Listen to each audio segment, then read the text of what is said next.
Doña Amparo Díaz Ramos es abogada con especialización en victimología, violencia de género y menores. Ha sido desde el año 2000 hasta el 2009 coordinadora del turno de oficio de violencia de género del Colegio de Abogados y Abogadas en Sevilla. En la actualidad es coordinadora del turno contra la trata y explotación sexual de dicho colegio, único en España este turno, y del cual ha sido promotora. Como los anteriores ponentes, ha sido docente y ponente en numerosos cursos y jornadas, en este caso relacionadas fundamentalmente con la protección de las mujeres víctimas del maltrato. Es autora de numerosos artículos jurídicos y es activista por los derechos humanos. Cuando quieras, Amparo. Buenos días, es un placer estar aquí. Os quiero dar las gracias porque que haya tantas personas profesionales de esta materia aquí, la verdad es que a mí me da esperanza, ¿no? Yo acompaño a víctimas de violencia de género. Estoy de acuerdo con mis compañeros anteriores, tenemos una legislación suficiente para hacer grandes cosas, pero os puedo decir que en la práctica las víctimas lo que sienten es que lo que se hace es muy poco. Porque una cosa es la normativa que tenemos y otra cómo la aplicamos. Y a mí me da esperanza ver a tantos profesionales que estáis aquí para cuestionar cómo las personas que trabajamos en el ámbito del derecho aplicamos la normativa y para pensar si podríamos generar algún cambio en la normativa que nos motivara a actuar de otra manera. Yo estoy segura de que estos compañeros son excepcionales, no necesitan ningún cambio, pero conozco a fiscales, conozco a jueces, juezas, conozco a abogadas y abogados que necesitan cambios porque si no se les cuela la inercia machista, se cuela por completo en perjuicio de las víctimas. Para mí hay una gran laguna básica y es la poca formación, la poca sensibilidad que tenemos los y las juristas, porque en nuestra formación, en nuestros planes de estudio, en los planes que tenemos en las oposiciones, dedicamos muy poca atención a esto. No sabemos acoger, no acogemos bien a las víctimas, les hacemos unas entrevistas penosas a las víctimas. Salen muchas veces, venían en una situación de crisis y salen peor en muchas ocasiones, con frecuencia, ¿no? Sin perjuicio de personas que por supuesto lo hacen a un nivel excepcional. Pero creo que la mayoría, desde luego mi experiencia acompañando a víctimas, es de profunda insatisfacción. Y tenemos que empezar a cambiarlo, en mi opinión, desde la propia universidad. Está muy bien los congresos, está muy bien la formación a posteriori, pero creo que desde antes, como paquete básico y obligatorio, tenemos que tener formación al respecto. Por mi despacho, en el año 2012, pasaron 8 menores víctimas de violencia de género. Cuando digo que pasaron, quiero decir que las atendí como mínimo en 4 citas y de ahí en adelante, ¿no? En el año 2013, 10 niñas. En el año 2014, por lo que vamos, 16 niñas. En ninguno de esos casos se denunció. Por eso no llegan al juzgado, claro, no lo puede ver, señor juez, no llegan. Yo las estoy viendo. ¿Y por qué no denuncian? Pues sí, evidentemente por vergüenza. También porque no saben cómo ponerle palabras a su experiencia. Son niñas, son adolescentes y lo que están viviendo es extremadamente complejo, les sobrepasa. ¿Cómo convertir eso en una denuncia? ¿Y cómo confiar en la administración de justicia? Una administración de justicia que hace muchas veces daño a mujeres adultas. Ojo, el mito de la mujer mentirosa. Si ya la adulta es mentirosa, ¿qué le podemos decir al adolescente? ¿Qué imagen le estamos dando al adolescente de lo que puede esperar de la administración de justicia? Yo creo que es una imagen que no las motiva a denunciar. Pero es que además nos encontramos con que temen las consecuencias, temen las represalias. Este es un tipo de violencia en el que todo el conjunto, todo el bloque, las personas de alrededor de la víctima pueden tener reacciones que terminen perjudicando a las víctimas. Estamos hablando de que las adolescentes muchas veces sufren una concatenación de violencia. Sufren una violencia por un compañero de clase, por un antiguo noviete, pero es que después de eso se pueden encontrar con que sus imágenes se difunden o se pueden encontrar con que se la difama, se la desprestigia, salen rumores insidiosos a través de las redes sociales, sufre lo que llamamos una crisis de reputación. Su entorno se convierte en hostil. La Administración de Justicia está acostumbrada a intervenir en procesos en los que hay un delincuente, un presunto delincuente y una víctima. Estamos hablando de 2 personas o de varias personas. pero muy concretado. Aquí de repente nos encontramos con un grupo difuso que interviene y que puede hacer un daño a la víctima. ¿Qué le ofrece la Administración de Justicia a la víctima en estos momentos? Es normal que la víctima tenga dudas, que le cueste llegar a la Administración de Justicia. Por eso creo que, sin perjuicio de que en otros momentos, a lo mejor con lo que tenemos nos podría bastar, no estaría mal que atináramos un poquito más. No estaría mal, teniendo en cuenta que nuestro legislativo de vez en cuando le da por cambiar las cosas, ya podría hacer algunos cambios que fueran súper útiles en contra de la violencia de género.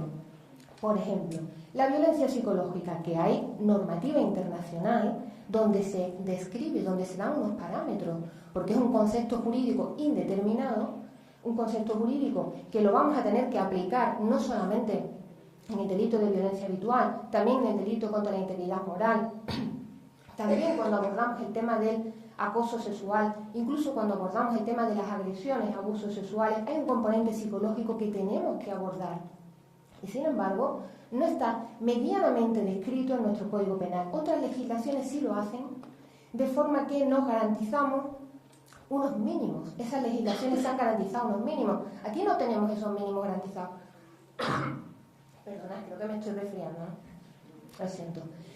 ¿Esto qué consecuencias tiene? Pues bueno, yo no creo que la jurisprudencia tenga una tendencia natural a mejorar. No, creo que a veces mejora y a veces empeora. Durante unos años ha mejorado. Traigo, por ejemplo, aquí una sentencia que refiere lo que es la violencia psicológica y luego he visto cómo después de esa sentencia hemos ido cuesta abajo.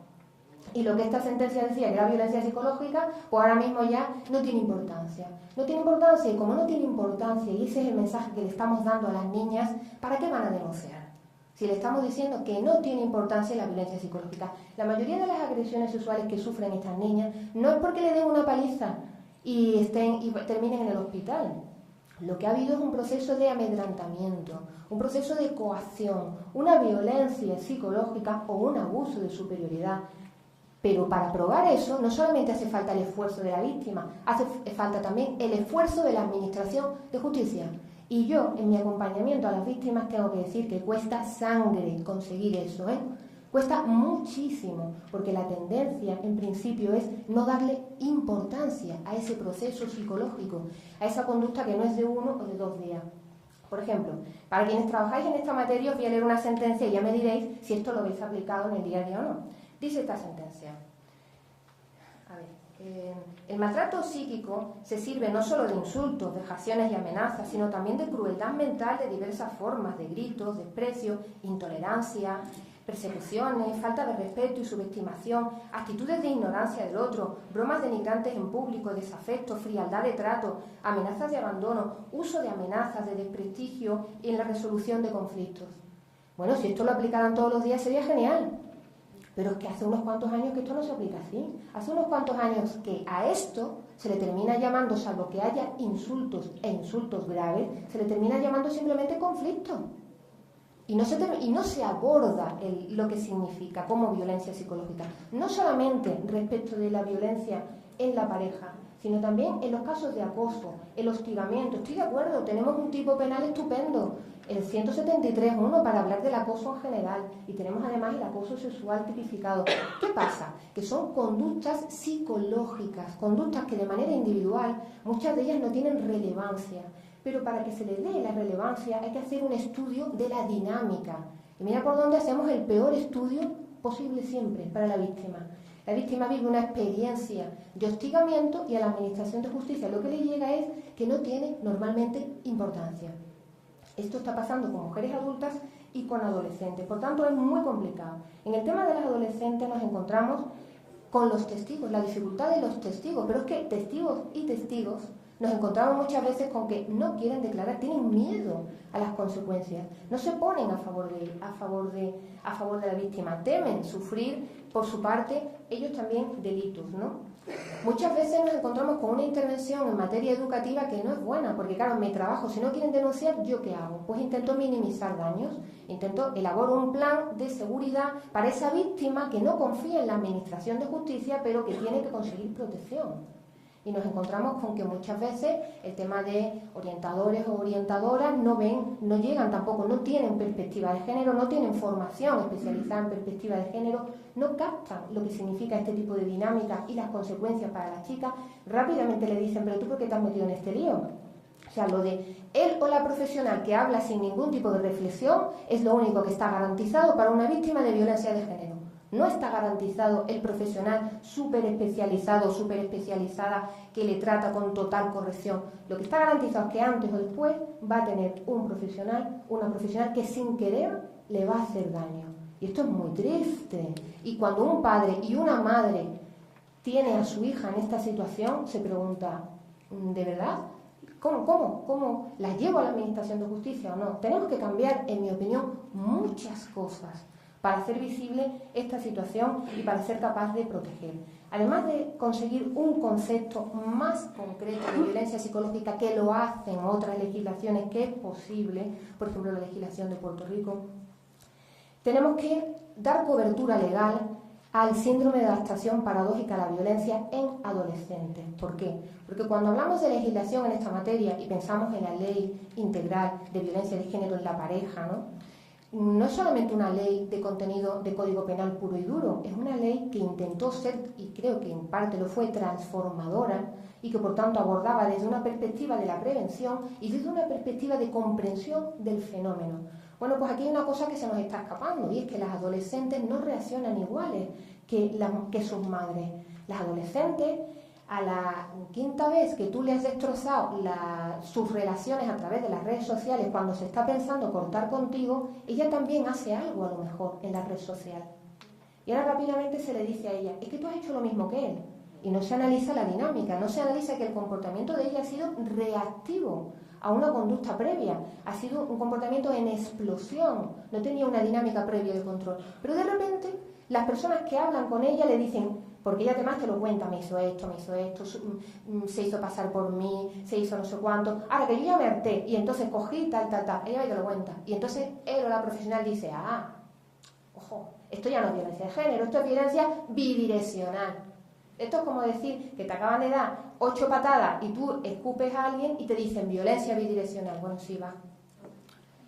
Ella también ha reaccionado con violencia, pero no me obvies toda la dinámica. Yo pongo, por ejemplo, lo que pasa con los delitos de trata, que son casos extremos de adaptación paradójica a la violencia. Está tipificado en el Código Penal, porque realmente, como dicen ellos, tenemos una ley buena y no sería necesario tipificar tantas cosas, pero como no todo el mundo la aplica, en la última reforma, en el 2010, se metió un articulito específicamente para decir, ojo, la víctima de trata que cometa delitos con ocasión de estar en una situación de trata, no se la va a condenar, porque en esa situación se tiene que adaptar a la violencia y en ocasiones va a tener reacciones que también podrían tener un reproche penal, pero que contextualizada podemos entenderlas. ¿Por qué no contextualizamos aquí? Podríamos contextualizar, pero rápidamente culpabilizamos a la víctima. Al culpabilizar a la víctima, la estamos animando a que no denuncie. O si ha denunciado, la estamos animando a que retire la denuncia. Entiendo que esto es una laguna, es algo que podría generar cambios.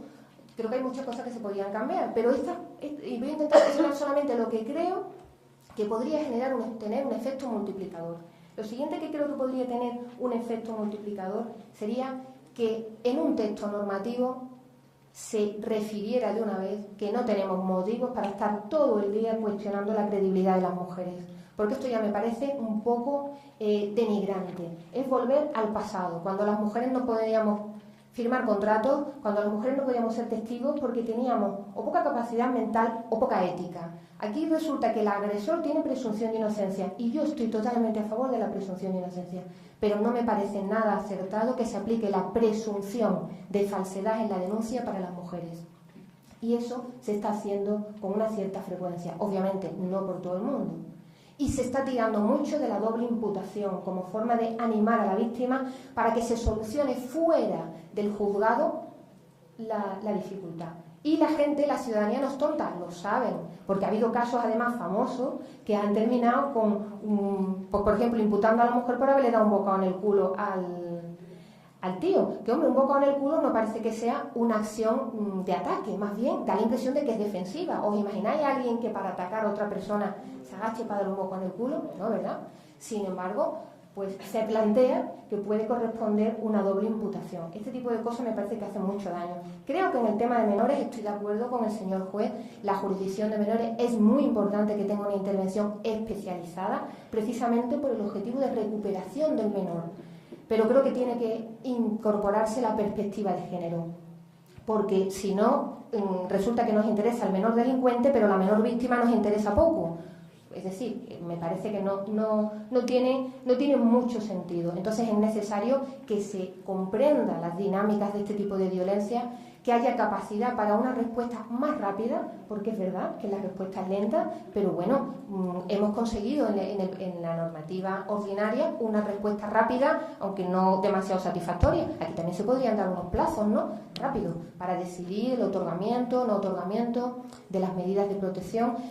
Yo entiendo que a las víctimas les cueste mucho recurrir a la jurisdicción, teniendo en cuenta que lo que normalmente se va a adoptar es la libertad bajo vigilancia con unas medidas de seguridad, unas medidas cautelares de resultados dudosos respecto de la víctima. El resultado para el delincuente menor va a ser probablemente muy bueno porque va a ser educativo, pero respecto de la víctima hay una gran insatisfacción, ¿no? Entonces, en este sentido, creo que es importante que metamos la perspectiva de género en esta materia. Yo creo que ahora mismo, de los casos que he referido, de los 16 casos de chicas de 12 a 17 años, en todas ellas había una vulneración de su libertad sexual, en todas ellas.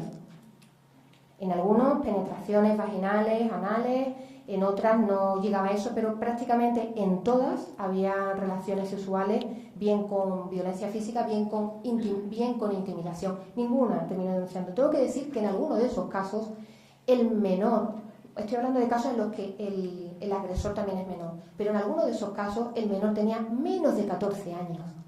Es que hay chicos de 12 años con capacidad para violar y que están violando. Entonces, esto también tenemos que ver qué va a pasar con este tema. Otra cosa que me está llamando mucho la atención es el fenómeno de las minibandas. Los chicos que quedan juntos para ir a cazar a una chica con la que tener relaciones sexuales. Claro, cuando se juntan 4 o 5 chicos, aunque sean menores de edad, y se acercan a una chica de 13, 14 años, y pues bueno, yo no veo ahí mucha situación de igualdad, es una situación de resultado complicado para esa menor. Creo que esto también es importante que lo abordemos, que lo analicemos. Creo que también es algo que estaría bien abordar en los centros, en las comunidades educativas, al hablar de la sexualidad, porque son prácticas que de vez en cuando se difunden con una alegría, como si no tuvieran ningún tipo de importancia, y creo que la tienen. Bueno, no me enrollo más. Muchísimas gracias por vuestra atención.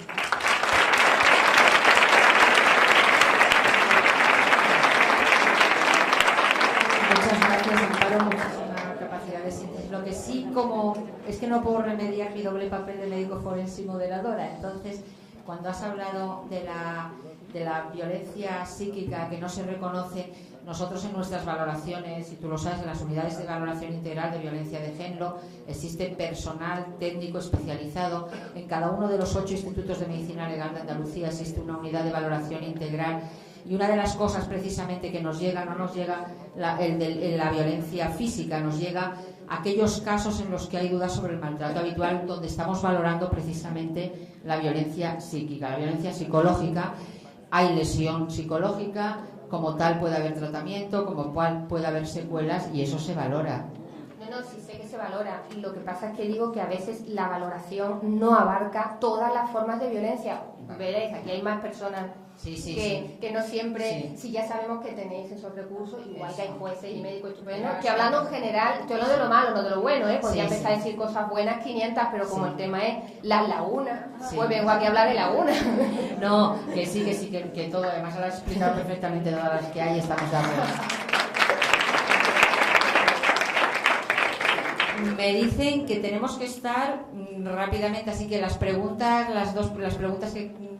tres preguntas, vamos, porque es que me han puesto. Y Silvia, ¿cuándo?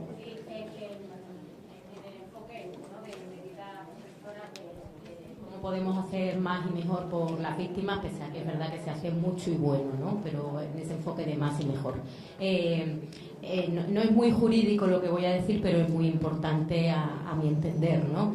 Y es cómo nos podemos acercar, es decir, entablar esa empatía con la víctima, cómo nos podemos acercar a ella a través del lenguaje. Y una de las cosas que asusta, y asusta a la ciudadanía en general, y asusta a quienes no tenemos una formación jurídica sólida, es el lenguaje.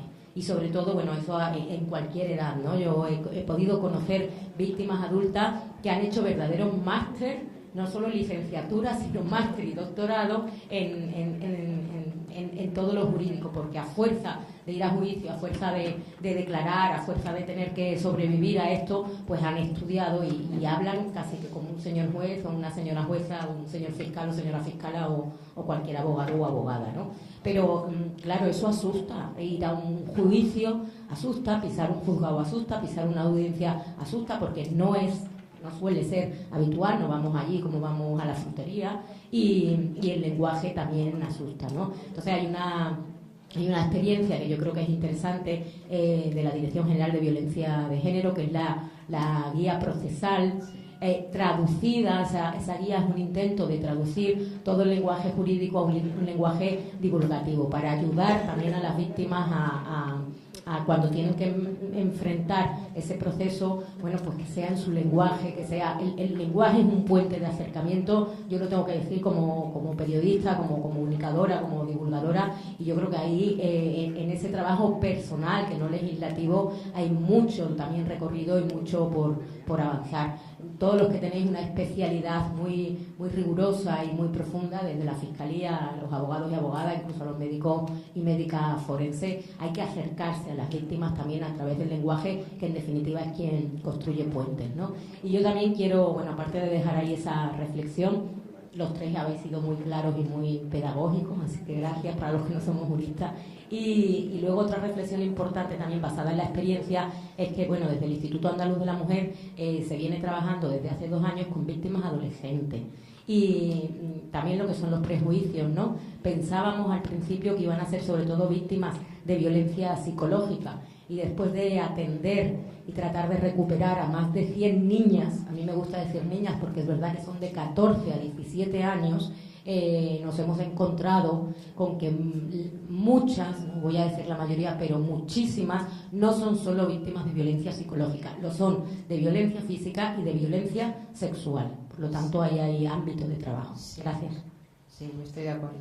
Una cosita, es que no quiero irme sin comentar que tenéis precisamente el programa de atención psicológica a mujeres de menores víctimas de violencia de género en el IAN, que esto creo que es muy importante, y no sé si hay incluso alguien, que... Perfecto. Sí. Hola, buenos días. Estoy totalmente de acuerdo con lo que planteabais ahora mismo, ¿no?, en relación a la atención a las víctimas. Creo que una de las grandes lagunas que existen en relación a víctimas adolescentes de violencia de género es precisamente la reparación del daño, entendiéndola no como medidas penales de prevención de no acercamiento, prohibición de libertad de cara a lo que es al agresor, sino lo que es la reparación de su daño, ¿no?, el daño sufrido y de toda esa dinámica establecida. No sé cómo funciona exactamente aquí, yo vengo de lo que es de la Comunidad de Madrid, pero en la Comunidad de Madrid ha articulado todo un sistema de protección respecto a las mujeres víctimas de violencia de género, pero adultas. En ese momento hay una orden de protección, se dicta una medida cautelar en un juzgado de violencia contra la mujer y se remite esa orden a servicios especializados de atención psicosociojurídica para estas víctimas. En ese momento ese servicio se pone en contacto directo con esa mujer para ofrecerle este sistema de ayuda, ¿no?, esta intervención. Sin embargo, los casos que estáis comentando ahora mismo de mujeres víctimas de violencia de género adolescentes no llegan a ninguno de estos servicios especializados. Quizás esa mujer víctima sí que está recibiendo atención, pero no desde una perspectiva de género y desde un servicio especializado de verdad lo que es en una dinámica de violencia y toda esa intervención. Yo creo que es ahí donde está la laguna, lo que es en la reparación del daño y en toda esa medida de protección que otorga la ley integral y la orden de protección en sí, que no solamente son medidas penales, civiles, sino también sociales de atención.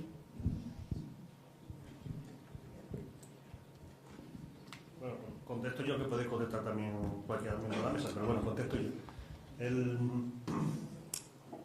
El problema cuando se acuerda una medida de alejamiento en la jurisdicción de menores, lo que hacemos en Sevilla, lo que hacen otros compañeros es básicamente lo mismo, puede haber alguna excepción, es la medida de alejamiento pura y dura.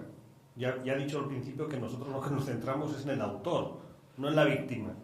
Nos centramos básicamente en el autor. La víctima se adopta la medida fundamental que es su alejamiento, ¿vale? ¿Existe otro problema? ¿La orden de protección tal cual existe en la jurisdicción de adultos es aplicable a la jurisdicción de menores? ¿Sí o no? Pues entendemos que no, porque no está prevista la ley del menor, está prevista la ley de enjuiciamiento criminal. Entonces, no hacemos nada más, simplemente alejamiento y punto. Usted tiene que resolver alguna cuestión civil con el menor agresor, váyase a otra jurisdicción, ¿vale? Es más, yo creo que ni siquiera se le informa a la víctima, simplemente se la llama y se le dice: aquí tiene usted una orden de alejamiento, ¿vale? Este menor no se puede aproximar a usted. No se hace más, pero es que la ley del menor está hecha así, quiero decir. La ley del menor piensa en el menor, no piensa en la víctima, ¿vale?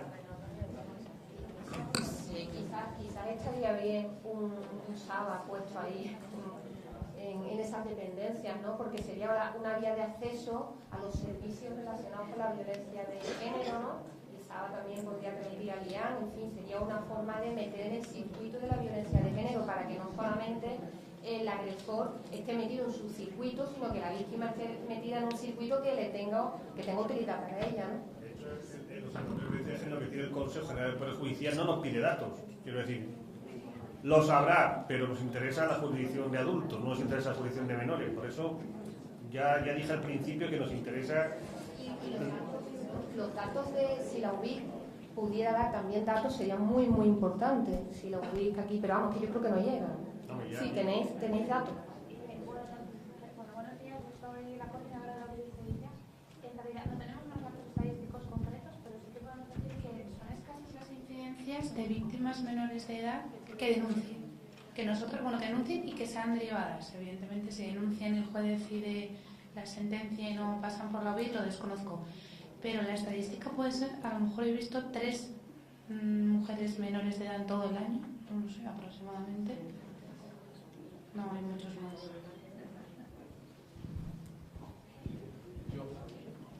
Yo creo que este es el sitio para hacer una propuesta, porque ¿dónde mejor que en un congreso, no?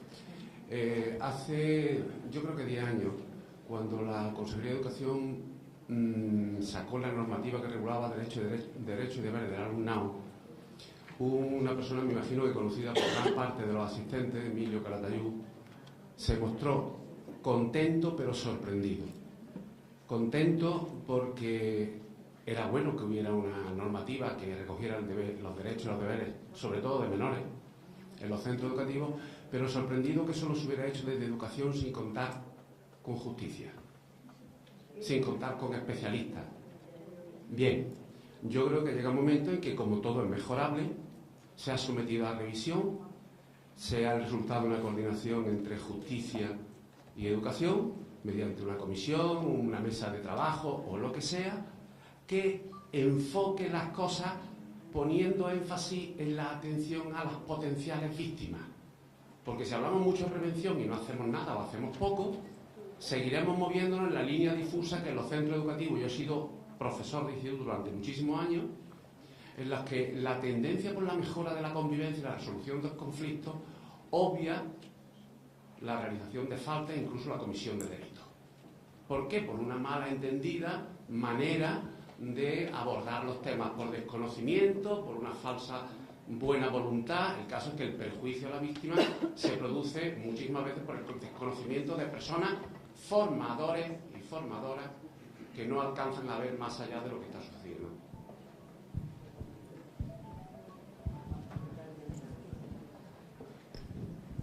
Muy buenas tardes. Yo quería dar las gracias a cada uno de los miembros de esta mesa porque ha sido muy interesante los distintos aspectos que se han tocado.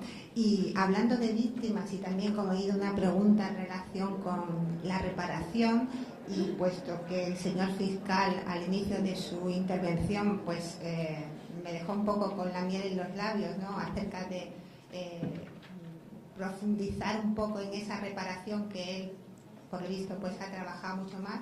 Me gustaría preguntar pensando en esa reparación, no solamente en relación con los delitos informáticos, pero sí también, ¿no? Si entiende que la reparación puede ser otra consecuencia jurídica más del delito junto a la pena y la medida, aunque no se recoge, ¿no? Así específicamente en el libro primero del Código Penal, sí que hay en la parte especial delitos en concretos a los que se refiere como otra consecuencia más la reparación. Si esto podría generalizarse y extenderse en el caso, evidentemente la ley del menor se la recoge más pensando en los menores, pero también a la violencia de género. Muchas gracias. Vamos a ver, la reparación sí está incluido como uno de los elementos en cualquier tipo de delito. Pero no como reparación civil, sino, o sea, no me refiero a la reparación como parte de la responsabilidad civil subsidiaria del delito, sino como una consecuencia jurídico-penal del delito, como una tercera vía. En ese sentido, o sea, diferenciando lo que es reparación civil de lo que sería una reparación estrictamente penal. No termino de entender esa tercera vía de reparación. Es decir, la reparación del daño no debe ser solo civil. En teoría hay que conseguir una restitución del estado de las cosas al estado inicial, al momento en que estaba la víctima, en el momento o en la ocasión en que se produce la actividad que estamos calificando como delito. Otra cosa es que desde el punto de vista judicial podemos tener el medio como para reparar el enorme daño que se ha causado a determinados tipos de víctimas, pero la reparación debe ser total y completa, y la indemnización debe ser la última ratio, la última instancia. Es decir, la indemnización se recoge como lo que se da cuando no se puede valorar de otra forma el daño causado. Es decir, a un ejemplo absurdo, cuando no te pueden devolver la cosa que te han robado, te indemnizan. Cuando no son capaces de valorar exactamente cómo reparar el daño ocasionado, por ejemplo, un daño moral, un daño psicológico, lo único que hacen es valorarlo económicamente. Yo no alcanzo a comprender, y además quizás no estoy lo suficientemente formado para ello, la forma de reparar judicialmente el daño ocasionado a una víctima de este tipo. Y si me voy a la especialidad, por ejemplo, a una niña que ha sufrido durante años un acoso a través de las redes sociales, no necesariamente ya de género, pero un acoso por parte de los compañeros a través de las redes sociales durante 10 años. Ya es difícil llevarlo judicialmente, pero una vez que se lleva y se consigue, ¿cómo se repara eso? Yo creo que es una atención ya necesariamente y quizás desgraciadamente postdelictiva, postjudicial. Y ahí es donde tienen que entrar el otorgar, derivado de ese procedimiento judicial, todos los medios que sean necesarios para lograr esa reparación, pero ya extraprocesalmente, aunque derivado de la existencia de alguna condena.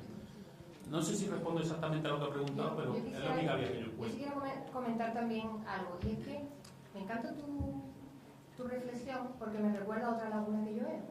Y es precisamente una buena ley que diga cómo reparar esto, porque, por ejemplo, una chica que su reputación haya sido dañada cruelmente a través de las redes sociales, una condena que consista en que esa reputación tiene que ser rectificada a través de las redes sociales con cargo a la persona que la ha fastidiado, ¿vale? O que tiene que ser con cargo a esa persona el que eliminen todos los archivos, todas las imágenes que dañen su reputación, pues tendría una cierta utilidad. O sea, yo creo que sí que es verdad que tenemos que usar una cierta imaginación, porque aquí la forma de intervenir es distinta. Aquí, por ejemplo, con las redes sociales, el tema de la medida de alejamiento. Pero bueno, ¿qué medida de alejamiento vamos a ver? Si lo van a hacer todo por las redes sociales, si va a hacer suplantaciones de identidad.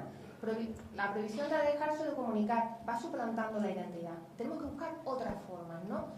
Otra medida que suele ser muy útil cuando se intentan ejercer derechos en los que pues ha habido, por ejemplo, un desvelamiento de secreto y, como comentaba el compañero, se ha vulnerado tu dignidad, el 173.1, y a la vez se ha hecho un desvelamiento de secreto porque una fotografía tuya se ha difundido, que es el 197. Es decir, hay otros artículos que podemos aplicar. Bueno, pues para ejercer los derechos, tú tienes que llevar la fotografía o el vídeo, pues como medida cautelar. Ahí no te sirve de nada el alejamiento, pero sí te sirve que tú pidas que tú vas a entregar esa documentación de manera reservada y solamente va a poder ser visualizada por los profesionales del derecho, pero no por los oficiales de la justicia. Es decir, hay otras vías que tenemos que hacer visibles y que estaría bien que tuviéramos un elenco, que estuvieran recogidas, porque eso nos daría más garantías.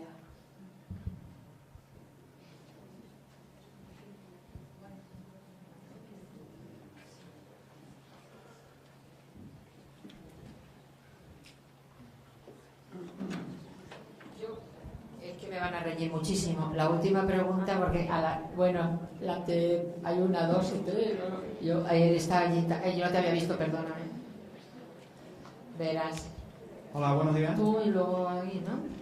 Sí, a mí al señor Rafael, señor fiscal, me ha llamado la atención al principio de su exposición que la falsedad de datos para abrir una cuenta de Twitter, Facebook, etcétera, etcétera, puede ser una falta de legitimación para retirar fotos colgadas en red. Es lo que yo entendí, no sé si es correcto. Que puede darse esa situación.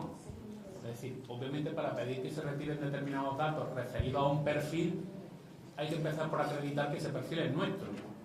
No es una situación muy frecuente en la práctica. Lo he puesto como ejemplo un poco de la responsabilidad o corresponsabilidad parental a la hora de que los niños abran redes sociales.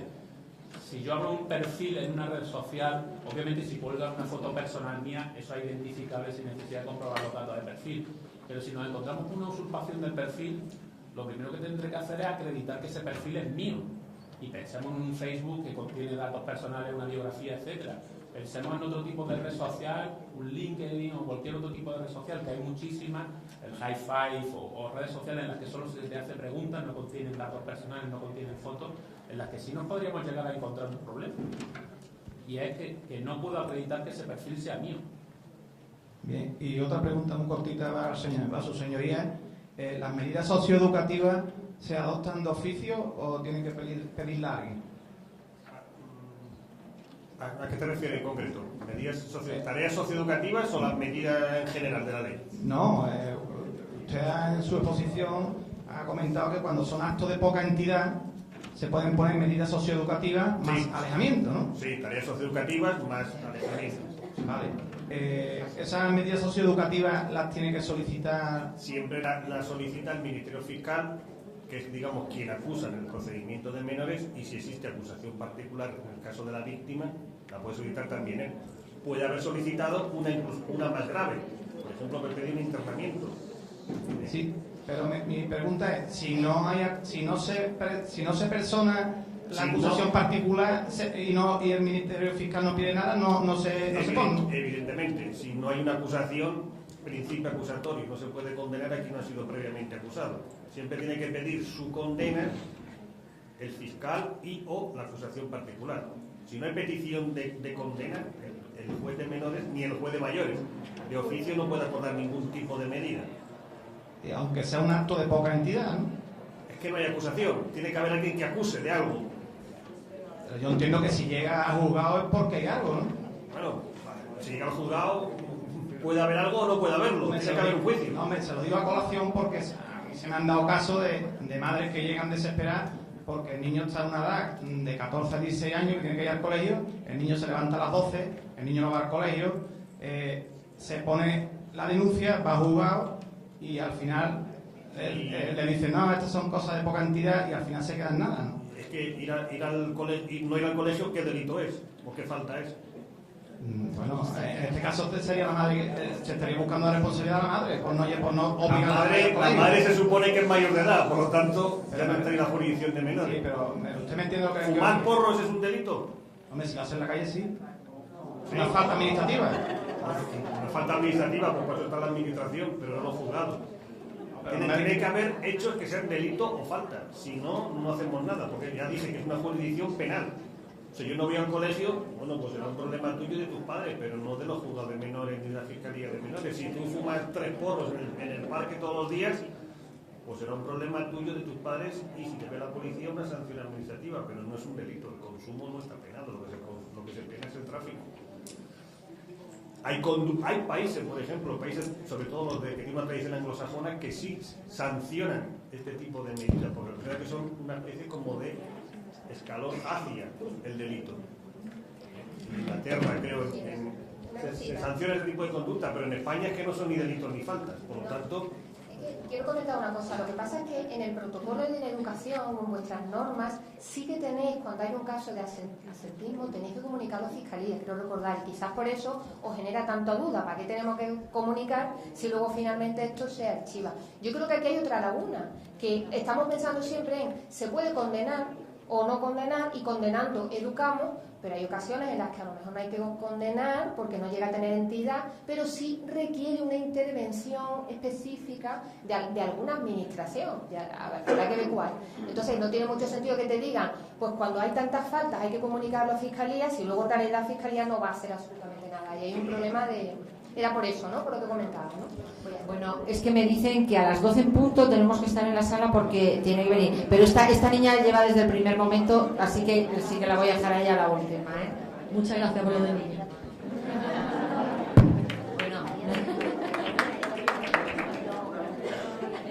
Yo es que no quiero entretenerme. Yo voy más a lo práctico, ¿vale? Que porque la teoría yo creo que aquí todos la medio sabemos. Espero que me disculpen, yo no tengo facilidad de palabra como todos los que están hablando, pero yo trabajo en un municipio de 20.000 habitantes, no deja de ser un pueblo. Da igual la orden que se haga o que se cambie de colegio, es un pueblo, total, que queda todo muy reducido. No puedo estar más de acuerdo con la señora Amparo en que nosotros mismos ponemos las barreras, y creo que no es sin querer por desconocimiento. ¿A quién no le ha llegado un menor que le ha dicho, me ha pasado esto? Y dice, ¿y tú? ¿Por qué te juntas con él? Y ya dice, ¿lo cuento, no lo cuento? Incluso los padres, creo que es la que me hace acercar a la realidad, porque es lo que yo trato con las menores y con las mujeres de víctimas de violencia. En cuanto al señor Rafael, fiscal, darle las gracias porque ayer un ponente dijo que el sexting no estaba recogido, que no estaba tipificado. Yo creo que cualquier tratamiento indigno se puede recoger en el ámbito penal. Cualquiera, aunque no tiene que estar tipificado como tal, descrito. Y su señoría, preguntarle, yo tenía entendido que el atestado policial es aunque sea una mera denuncia, es de lo más importante, porque es donde se pueden recabar las pruebas. Preguntarle, ¿ha hecho usted referencia a que una ceja se puede ver, que cualquier lesión física? Normalmente en menores, de mi experiencia, de mi pueblito, nunca son físicas, nunca. Son siempre psicológicas, son acosos, Entonces, para usted, una vez recibe el atestado, ¿tiene la misma importancia que yo le descargue el chat y lo adjunte al atestado un chat de WhatsApp, por ejemplo, la mensajería en la que está, no salgas de casa, estoy viendo cuál es tu última conexión? Todo eso tiene la misma validez de prueba, porque usted ha dicho declaración de las víctimas, pruebas médicas y testificales. Las pruebas médicas in situ, si son psicológicas, no se pueden dar. La declaración de las víctimas, como bien ha dicho Amparo, son niñas. Lo mismo digo Diego, suele pasar también, sí, por el mismo miedo. Yo te entiendo perfectamente, pero es que dice una cosa clarísima: el menor no puede ser de peor condición que el mayor. Y dije, el menor tiene todos los derechos fundamentales de un mayor de edad. Y es que me parece muy bien, si yo estoy completamente de acuerdo contigo. Pero si no te lo discuto, pero yo único derecho fundamental que conozco es la presunción de inocencia. Yo no conozco el derecho fundamental, porque no existe, a que la víctima está diciendo la verdad. ¿O lo conoces? No. Yo no he mencionado ese derecho. He dicho que no se puede presumir que la víctima miente. Es distinto. Nadie lo está presumiendo. No, pero en ocasiones, en la práctica jurídica, en la percepción que tenemos que se presume, y sobre todo los medios de comunicación. La percepción es subjetiva. Sí. Pero yo no presumo que la víctima en todo caso, mienta. yo no he dicho que tenga derecho a que se crea que es cierto, sino algo neutro. Puede ser que sí o puede que no, la neutralidad. Sí que es verdad que, por mi experiencia en los juicios, casi es en el único delito, los de violencia de género, donde a nosotros nos preguntan, ¿eso es compatible con otra cosa? Cuando no se cuestiona a lo mejor en otros delitos, ¿no? La dinámica de los juicios, pero que no se cuestiona tanto en otros como no te piden una valoración de credibilidad. Con el delito de robo, con este sí. ¿Cómo que no? ¿Cómo que no? Cuando un perjudicado dice que se le ha robado una nave, se le pregunta y se le dice, ¿estaba abierta? ¿Estaba cerrada? No, me refiero a informe psicológico de credibilidad, que no se hace normalmente con el robo, ¿no? Es un poco raro. Porque el delito es distinto, quiero decir, que tampoco hace un informe psicológico por un robo. Bueno, antes de que nos peleemos, vamos a dar por finalizada la mesa. Muchas gracias a todos por la mesa. Muchas gracias a los ponentes. Es que a mí me da esperanza, ¿no? Yo acompaño a víctimas de violencia de género. Estoy de acuerdo con mis compañeros anteriores. Tenemos una legislación suficiente para hacer grandes cosas. Pero os puedo decir que en la práctica las víctimas lo que sienten es que lo que se hace es muy poco.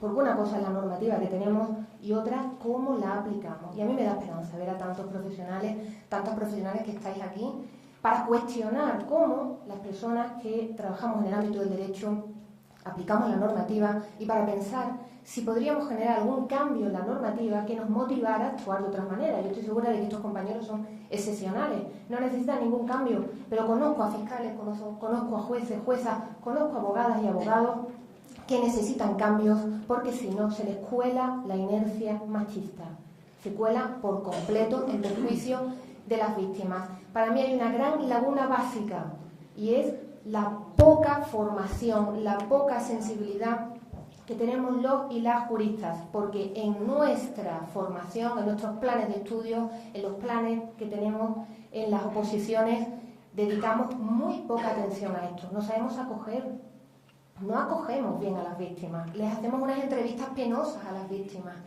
Salen muchas veces, venían en una situación de crisis y salen peor en muchas ocasiones, con frecuencia, ¿no? Sin perjuicio de personas que por supuesto lo hacen a un nivel excepcional. Pero creo que la mayoría, desde luego mi experiencia acompañando a víctimas, es de profunda insatisfacción. Y tenemos que empezar a cambiarlo, en mi opinión, desde la propia universidad. Está muy bien los congresos, está muy bien la formación a posteriori, pero creo que desde antes, como paquete básico y obligatorio, tenemos que tener formación al respecto. Por mi despacho, en el año 2012, pasaron 8 menores víctimas de violencia de género. Cuando digo que pasaron, quiero decir que las atendí como mínimo en como mínimo 4 citas y de ahí en adelante, ¿no? En el año 2013, 10 niñas. En el año 2014, por lo que vamos, 16 niñas. En ninguno de esos casos se denunció. Por eso no llegan al juzgado, claro, no lo puede ver, señor juez, no llegan. Yo las estoy viendo. ¿Y por qué no denuncian? Pues sí, evidentemente por vergüenza. También porque no saben cómo ponerle palabras a su experiencia. Son niñas, son adolescentes y lo que están viviendo es extremadamente complejo, les sobrepasa. Doña Amparo Díaz Ramos es abogada con especialización en victimología, violencia de género y menores. Ha sido desde el año 2000 hasta el 2009 coordinadora del turno de oficio de violencia de género del Colegio de Abogados y Abogadas en Sevilla. En la actualidad es coordinadora del turno contra la trata y explotación sexual de dicho colegio, único en España este turno y del cual ha sido promotora. Como los anteriores ponentes, ha sido docente y ponente en numerosos cursos y jornadas, en este caso relacionadas fundamentalmente con la protección de las mujeres víctimas del maltrato. Es autora de numerosos artículos jurídicos y es activista por los derechos humanos. Cuando quieras, Amparo. Buenos días, es un placer estar aquí. Os quiero dar las gracias porque que haya tantas personas profesionales de esta materia aquí, la verdad, cómo convertir eso en una denuncia y cómo confiar en la administración de justicia, una administración de justicia que hace muchas veces daño a mujeres adultas. Ojo, el mito de la mujer mentirosa. Si ya la adulta es mentirosa, ¿qué le podemos decir al adolescente? ¿Qué imagen le estamos dando al adolescente de lo que puede esperar de la administración de justicia? Yo creo que es una imagen que no las motiva a denunciar. Pero es que además nos encontramos con que temen las consecuencias, temen las represalias. Este es un tipo de violencia en el que todo el conjunto, todo el bloque, las personas de alrededor de la víctima pueden tener reacciones que terminen perjudicando a las víctimas. Estamos hablando de que las adolescentes muchas veces sufren una concatenación de violencia. Sufren una violencia por un compañero de clase, por un antiguo noviete, pero es que